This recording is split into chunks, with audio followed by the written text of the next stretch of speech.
तो दोस्तों लेंस की कहानी को अपन ने लास्ट वीडियो में खत्म कर दिया था। चलिए शुरू करते हैं अपन प्रिज्म की कहानी। प्रिज्म मतलब वो ट्राइंगल जैसा कुछ कुछ दिखता होगा, वो स्कूल में देखा होगा, नहीं देखा होगा तो बाबा जी अभी दिखाते हैं आपको।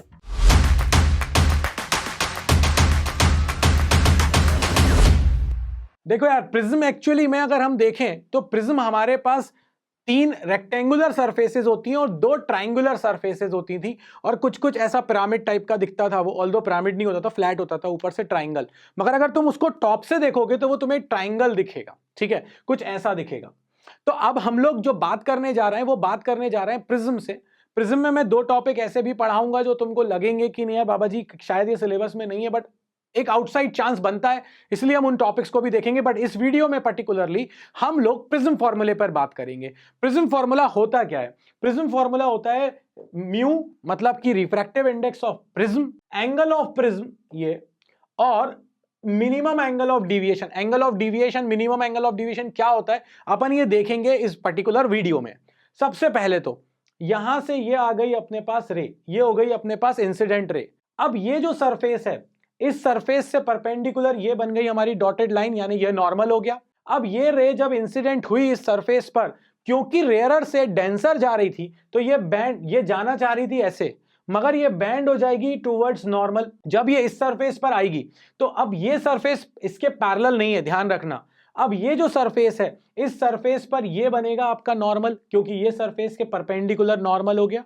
और अब ये रे स्ट्रेट जाने की जगह, क्योंकि ये अब डेंसर से रेयरर में जा रही है, तो अवे फ्रॉम नॉर्मल बैंड हो जाएगी एंड फाइनली रे जो है इस तरह से इमर्ज हो जाएगी। तो ये हमारे पास है इंसिडेंट रे, ये हमारे पास है मीन जो कि बीच में सेंटर में है, मतलब कि प्रिज्म के अंदर है, और ये जो हमारे पास है ये इमर्जेंट रे है।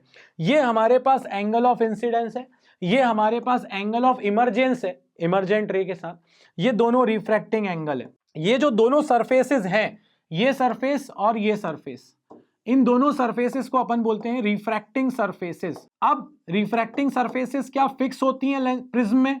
नहीं होती। अगर आप इन दोनों से ले रहे हो तो ये दोनों रिफ्रैक्टिंग सरफेसेस हैं, अगर आप यहां से रे को लेकर यहां से बाहर ले रहे हो तो ये दोनों रिफ्रैक्टिंग सरफेसेस हैं, अगर रे यहां से आकर यहां से जा रही है तो ये दोनों रिफ्रैक्टिंग सरफेसेस हैं। रिफ्रैक्टिंग सरफेसेस के बीच में जो एंगल बनता है उस एंगल को हम कहते हैं एंगल ऑफ प्रिज्म, ठीक है। अब हमारे पास ये रे जा रही थी स्ट्रेट इस तरह से, ठीक है। अब ये रे फाइनली इस तरह जा रही है, इस डायरेक्शन में जा रही है, तो इनके बीच में ये रे को जब अपन ने एक्स्ट्रापोलेट किया तो ये जो एंगल बन रहा है, इस एंगल को हम कहते हैं एंगल ऑफ डिविएशन, क्योंकि ये रे जाना चाह रही थी इधर और अब ये जा रही है इधर। तो ये जो हमारे पास बना है एंगल इंसिडेंट रे और इमर्जेंट रे के बीच का, इस एंगल को हम कहते हैं एंगल ऑफ डिविएशन, ठीक है। अब हमको निकालना था डेरिवेशन। ये हमने डायग्राम को समझ लिया कि इसके अंदर क्या चीजें क्या हैं। अब मुझे क्या करना था? मुझे करना था डेरिवेशन प्रिज्म फॉर्मूले का, और ये सैंपल पेपर में नहीं है, इसका मतलब है कि इसके आने के चांसेस बहुत ही ज्यादा हैं, ठीक है। अब बूटी, बिना बूटी के तो अपना काम होगा नहीं, और बूटी बोलती है भाई 99.9%, मैंने तुमसे कहा था कुछ हो ना हो सबसे पहली स्टेप स्नेल्स लॉ। तो ये देखो भाई, पहला अपने पास है स्नेल्स लॉ, लगा दो। अब आप कहोगे बाबा जी स्नेल्स लॉ लगाएं कहां पर?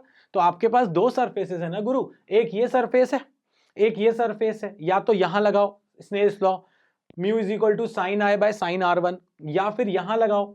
भाई इस केस में आपको ध्यान रखना पड़ेगा कि आप डेंसर से रेयरर जा रहे हो, तो इससे अच्छा है कि यहां पर ही लगा दो ना यार, इस सरफेस पर स्नेल्स लॉ लगा दो। अब तुम्हारे पास जो स्नेल्स लॉ लगाओगे उसमें साइन आई और साइन R1 के बीच में रिलेशन आएगा म्यू के साथ। तो हमारा एक प्रॉब्लम सॉल्व, म्यू तो आ गया हमारे फॉर्मूले में, मगर प्रॉब्लम यह है कि मुझे एंगल ऑफ प्रिज्म और डिविएशन के एंगल को भी लेकर आना था उस फॉर्मूले के अंदर। तो अब क्या करेंगे हम? यही काम की बूटी है, फाइंड 2 ट्राइंगल्स। बहुत सारे और तरीके हैं दोस्तों, सबसे आसान तरीका दे रहा हूं, 2 स्टेप में तुम्हारे आंसर आएंगे और पूरा डेरिवेशन करेक्ट है, पूरे मार्क्स मिलेंगे। Find 2 triangles, one with angle of prism. Angle of prism के साथ एक ट्राइंगल, ये देखो, ये दिखेगा तुम्हें। अगर ये ट्राइंगल तुम देखो तो ये जो ट्राइंगल है ये एंगल ऑफ प्रिज्म के साथ रिलेशन देगा तुमको। किसका रिलेशन देगा? ये एंगल ढूंढना पड़ेगा, ये एंगल ढूंढना पड़ेगा, अपन अभी आगे वाली स्लाइड में ढूंढते हैं इसको।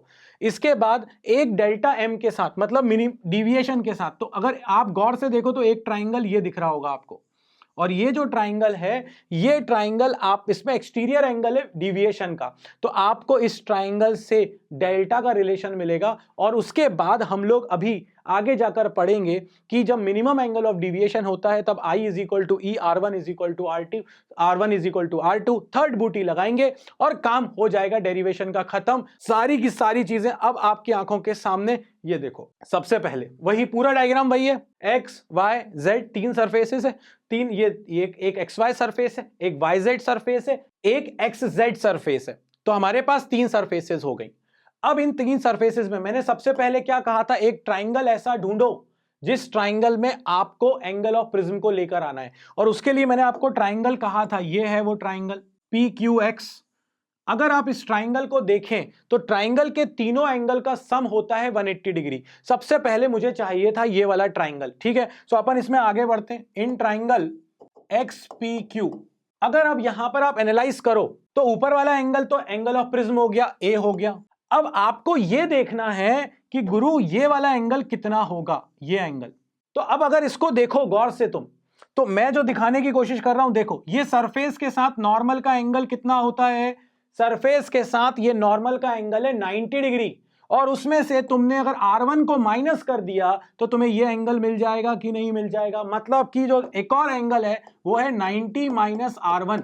और अगर आप यहां पर देखो तो ये देखो, ये नॉर्मल है और नॉर्मल के साथ सरफेस का जो एंगल आएगा वो 90 डिग्री आएगा। अब इस 90 डिग्री में से अगर आप R2 को हटा दोगे तो आपको ये बचा हुआ एंगल मिल जाएगा ना। कितना मिल गया आपको, 90 माइनस R2, तो ये आ गया आपके पास तीसरा वाला एंगल 90 माइनस R2। और इन तीनों एंगल का सम होता है 180 डिग्री। कहानी खत्म, आपके पास आ जाएगा A प्लस 180 माइनस का R1 माइनस का R2 इज इक्वल टू 180। 180 से 180 कैंसिल, क्या मिला आपको, A is equal to R1 plus R2। और ये आ गई आपकी पहली इक्वेशन। मैंने कहा था सिर्फ दो ट्राइंगल ढूंढवाऊंगा, नजर बदलो नजारे बदल जाएंगे। सिर्फ दो ट्राइंगल देखो और काम हो जाएगा। ये हो गया आपका एक काम। दूसरा काम क्या बचता है, दूसरा काम अब आपको दूसरा ट्राइंगल ढूंढना है। दूसरे ट्राइंगल के लिए मैंने आपसे कहा था कि आपको ये वाला जोन देखना है, ये ट्राइंगल देखना है PQM।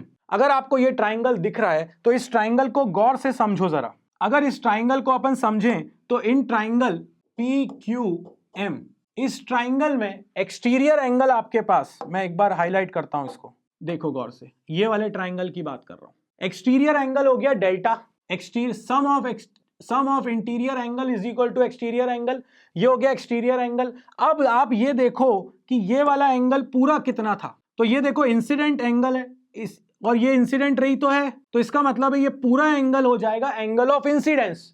उसमें से अगर आपने R1 को माइनस कर दिया तो ये बचा हुआ एंगल हो जाएगा I माइनस R1। और अगर आप यहां पर देखो इस सेक्शन में, तो ये आपकी इमरजेंट रही थी जो पीछे आ रही थी, तो ये पूरा एंगल हो गया इमरजेंस का एंगल। उसमें से R2 चला गया तो ये बचा हुआ एंगल कितना हो गया आपके पास, E माइनस R2। अब इस ट्राइंगल में अगर आप देखो तो आपके पास डेल्टा आ गया, sum of interior angle I minus R1 plus E minus R2। थोड़ा सा रीअरेंज कर लो तो डेल्टा आ जाएगा I plus E minus R1 plus R2। Minus वाले अलग कर दिए, I1 प्लस I2 को इधर कर दिया, I1 प्लस E को, और यहां से पहली इक्वेशन से R1 प्लस R2 की वैल्यू क्या है, A, वहां पर रख देते हैं। From equation 1 put A is equals to R1 plus R2, और जैसे ही वहां पर रखा तो डेल्टा आ गया I plus E minus A। Problem अभी भी खत्म नहीं हुई, क्योंकि प्रॉब्लम हमको स्नेल्स लॉ लगाना था, अभी हम लगाएंगे XY सरफेस पर। मैंने दो ट्राइंगल्स ढूंढवाए थे। अब स्नेल्स लॉ अगर अपन यहां पर लिख देते, कोई फर्क नहीं पड़ रहा है ना, अप्लाई स्नेल्स लॉ। अगर मैं यहां पर स्नेल्स लॉ लगा दूं तो मेरे सामने प्रॉब्लम ये थी कि mu is equal to sine I upon sine R1। अब ये तो मेरी इक्वेशन नंबर, इसको मान लेता हूं मैं A है। अब ये जो इक्वेशन A थी, इसमें I और R1 की वैल्यू मुझे चाहिए थी। मेरे पास एक फॉर्मूला तैयार है, A का R1 प्लस R2 के टर्म्स में है, और डेल्टा भी जो है वो A और I और E के टर्म्स में है। बट मेरा जो फॉर्मूला आना चाहिए था वो किसके टर्म्स में आना चाहिए था, वो आना चाहिए था म्यू A और डेल्टा के टर्म्स में। बट वो तो हो ही नहीं रहा, प्रॉब्लम खड़ी हो गई। अब मैं तुमको वो चीजें सिखाता हूं जो अपनी किताब नहीं सिखाती। देखो भाई क्या है, अगर आपका एंगल ऑफ इंसिडेंस 0 डिग्री है तो ये रे बिल्कुल स्ट्रेट आएगी क्योंकि आई जीरो हो जाएगा, यहाँ पे आर जीरो नॉर्मली आ रही है। अब ये रे यहां पर इसका हो जाएगा TIR, क्योंकि एंगल ऑफ इंसिडेंस बहुत ज्यादा रहेगा।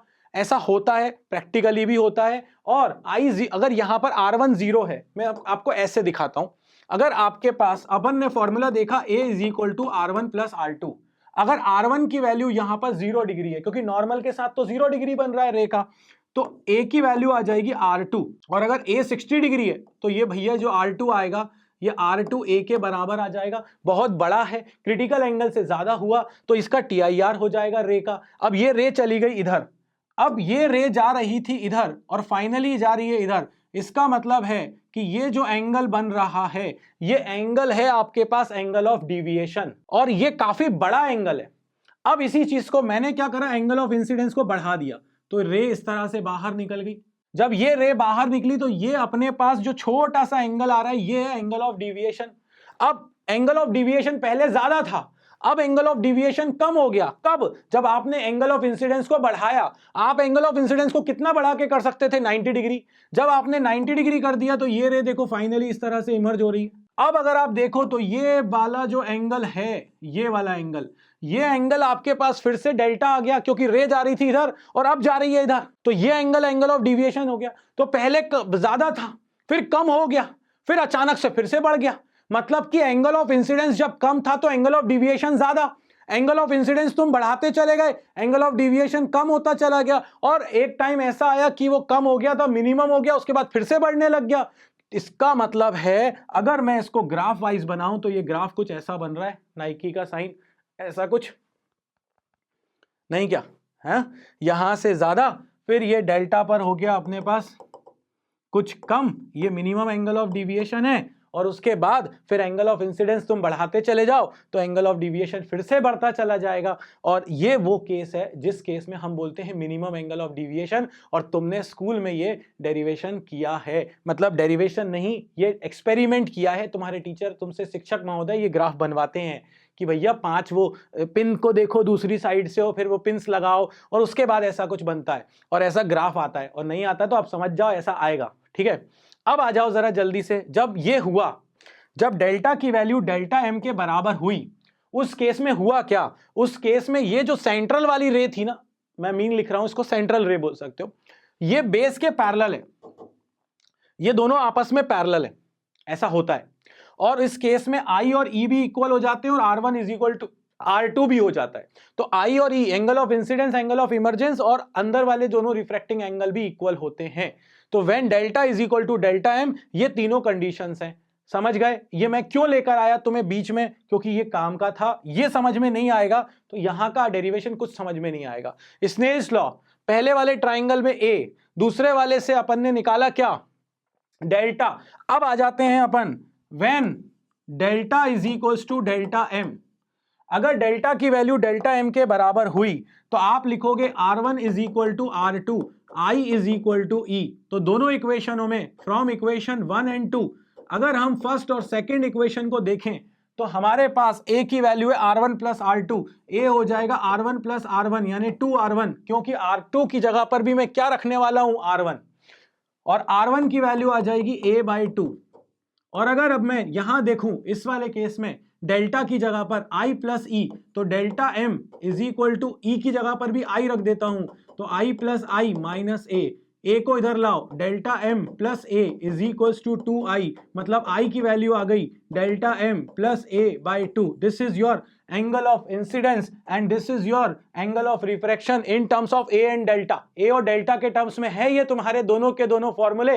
जल्दी से आ जाओ, फ्रॉम इक्वेशन ए, जहां पर म्यू की वैल्यू थी sine I upon sine R1, I की वैल्यू है A plus del M by 2, तो ये हो जाएगा sine A plus del M by 2 upon sine A/2। That's it, आपके पास आपका सुंदर सा प्रिज्म फॉर्मूला ड्राइव हो चुका है। और ये जो प्रिज्म फॉर्मूला अपन ने ड्राइव किया है, इसके साथ मैंने तुम्हें मिनिमम एंगल ऑफ डिविएशन का ग्राफ भी सिखा दिया है। ये दोनों चीजें बहुत ही ज्यादा काम की हैं, ध्यान रखना।